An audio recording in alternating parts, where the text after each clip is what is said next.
একটা মেয়ে সব সময় অনলাইনে থাকলে সবাই ভাবে যে মেয়েটা দুশ্চরিত্রা, মেয়েটা ভালো না, সব সময় অনলাইনে থাকে। অনলাইনে বেশি থাকলে সবাই ভাবে যে মেয়েটা বোধহয় সবার সাথে কথা বলে।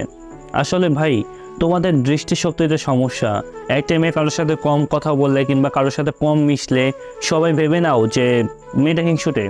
আসলে না, সেই মেয়েটার ব্যক্তিত্ব অনেক বেশি হাই, যার কারণে সবার সাথে কথা বলে না, উশৃঙ্খলাভাবে নিজের লাইফকে লিড করে না। একটা মেয়ে অনলাইনে থাকা মানেই 10-12 জনের সাথে একসাথে মেসেজ করতেছে, ব্যাপারটা এমন না।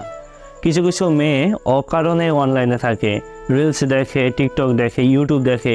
তারা শুধুমাত্র তাদের নিজের খারাপ সময়টাকে ফেসবুক অথবা ইউটিউবের মতো প্ল্যাটফর্ম দিয়ে কাটানোর জন্য চেষ্টা করে। তারা কারোর সাথে মিশে না ভাই, কারোর সাথে কথাও বলে না। তারা কেবলমাত্র তাদের জীবন নিয়ে অনেক বেশি চিন্তায় থাকে, তারা নিজের লাইফ নিয়ে অনেক বেশি টেনশনে থাকে, যেই টেনশনে